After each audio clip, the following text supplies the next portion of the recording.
এই ফ্যাক্টরি থেকে জাল ফ্যাক্টরি এগুলো আমার কারণে তাদের কমে যাচ্ছে, ইনকাম সোর্স বন্ধ হয়ে যাচ্ছে। তা সেক্ষেত্রে তো ভাই আমার শত্রুতে অটোতে চলে আসছে, ম্যানুয়াল না। এই ঘটনাগুলোই একটা আসামি পর্যন্ত ধরা পড়েনি, ওই দিন ওদের সাহস আরও বেড়ে গেছে।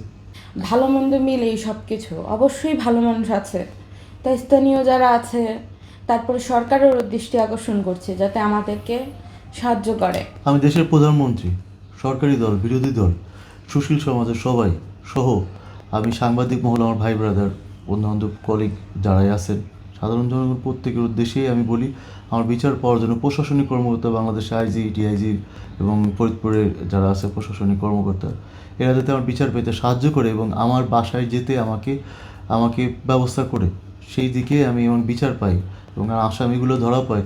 ওই আসামিগুলো ধরলে তো আসল জিনিসগুলো বেরিয়ে যেত, কারা কারা কী ইনভলভমেন্টস আছে, কল লিস্ট বা অন্যান্য হিস্টোরি দেখে। যেই সাধারণ জনগণের জন্য জীবনের ঝুঁকি নেই, আমাদের জন্য তারা কি একবার একদিন আসতেছে, পাশে থাকতেছে?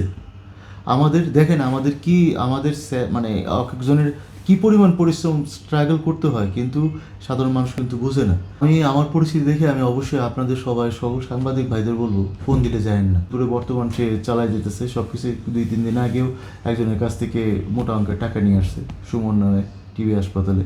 এটা পুলিশরা যে এরা করতেছে মানে কি বলবো। আর আর কোনো নিউজ টিউজে করেও এদের বিরুদ্ধে বলে কেউ কিচ্ছু করতে পারবে না, আর কোনো কিছু যায় আসে না।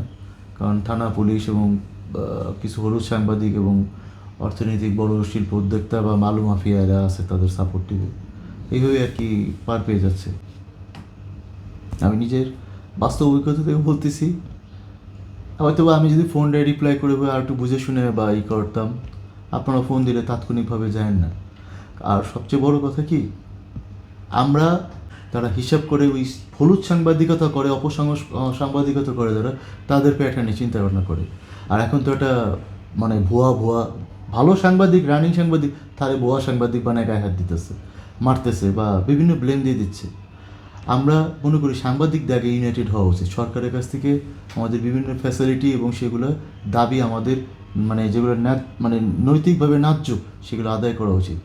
আমরা অবশ্যই আগে কনফার্ম হবেন যে এই লোকটা কে কী, তারপরে অন্তত যাওয়ার চেষ্টা করবেন।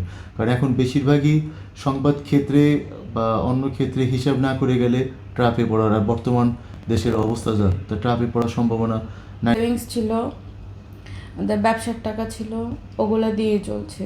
এখন মনে করেন আমরা চাচ্ছিলাম যে আমাদের বাসায় হয় চলে যাই, না ওটা কিছু করি, কিন্তু ওরা তো আমাদের বাসায় ঢুকতেও দেবে না, কিছু করতেও দেবে না, আরও আমাদের নামে বিভিন্ন মানে খারাপ কথা বলে বলে আমাদেরকে ডাবায় রাখতে চাচ্ছে। মানে একটা মানুষকে জীবিতভাবে তাকে জীবিত লাশ বানায় রাখছে।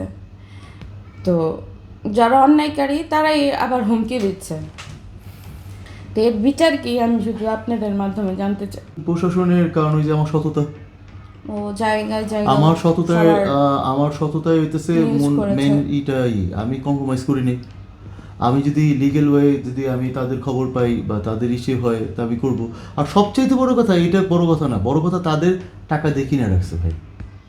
আপনার এই সংবাদগুলো এত বড় বড় কোথাও পাবলিশ করে না, এইগুলো নিয়ে প্রশাসন তেমন কোনো ভূমিকা রাখে না। কেন? তাদের এরা মান্থলি যে টাকা দেয় বালুর থেকে, তারপর গ্যাসের থেকে, তার বিভিন্ন হোটেল টোটেল বা এই সমস্ত যে এইগুলো থেকে। সততাই আমার শত্রু। আব্বু আইজি পদকপ্রাপ্ত এবং 2বার স্বর্ণ পদক মানে নাম হচ্ছিল, পায়নি। সে সাহসিকতার দিক থেকে এবং ফরিদপুরে তার এবং আশেপাশে নারায়ণগঞ্জ বা অন্যান্য বাংলাদেশে তার নাম ছিল। মোহাম্মদ জাহাঙ্গীর হোসেন, জাহাঙ্গীর টিএসআই নামে বেশি পরিচিত ছিল। এইখানে ওই যে আমি আগেও বলছি কাকের মাংস খায় না, কিন্তু পুলিশ টাকার জন্য পারে না এমন কোনো কাজ নেই। বর্তমান পুলিশের বেশিরভাগই আপনার চরিত্রার্থ ছাড়া কোনো কাজ নেই, মানে স্বার্থসিদ্ধি ছাড়া। টাকার জন্য, যেমন আমাদের সময় দেখছি বা আগেকার পুলিশের মধ্যে এটা ছিল যে বাপ চাচা বা চাচা পুলিশের ছেলে বা একটা আলাদা সিম্পিতি বা একটা সহানুভূতি পাইতাম, সেটা এখন নাই। এদের মধ্যে মানুষের তার কাজ করে, সাধারণ মানুষের প্রশ্ন আসে না বিচার পাওয়ার। বর্তমান দেশের পরিস্থিতি এবং পরিপ্রেক্ষিতে আমি একটাই কথা বলব, বিচার পাওয়ার কোনো উপায় নেই। আমার এত ভালো ভালো বন্ধুবান্ধব, ভাই ব্রাদার বা আত্মীয় স্বজন আছে বা আমাদের পরিচিতি আছে পুলিশের ছেলে, তারপরেও আমার এই অবস্থা। আমি আজকে এরকমভাবে ভুগতেছি, তাহলে আমি অন্যদের ক্ষেত্রে কি বলবো? এটাই তো বোঝা যায়। আমার ছোটবেলা থেকে মানে যে তুমি বড় হলে কি হতে চাও, যে আমি মানে বড় হলে কি হতে চাই, আমাদের একটা ইচ্ছা থাকে। আমার ছেলে যখন বলে আমি পুলিশ হব, আমি ভয় পাই। আমার ছেলে যখন Right. বলে আমি সাংবাদিক হব, আমি অনেক ভয় পাই। আমার ছেলে যখন বলে আমি দেশের জন্য করবো, আমি অনেক ভয় পাই। আসলে যে কি মানে কি বলবো, তুমি বড় হইলে কি হবা বাবা, আমি না এখন বুঝি না। আমি এমন একটা দেশে বাস করি, আমি আমার দেশকে অনেক ভালোবাসি। আবার আমার মেয়ের যখন এই অবস্থার পরে আমার মেয়ের দিকে আমি তাকাতে পারি না। ফেসবুক করলেই দেখি আপনার বাচ্চাদের ধর্ষণের বিষয়গুলো। বা মেরে ফেলতেছে। আসলে কোথায় আছি আমরা ভাই? কোন সমাজে আছি? কোথায় আছি? আমি আর আসলে এই সমাজটা সুন্দর করার জন্য আইনই চেষ্টা নেই করছি। আমাদের দেশে, সবচেয়ে বড় কথা। আমাদের দেশের আইনটাই আসলে ভালো করা উচিত সবার আগে।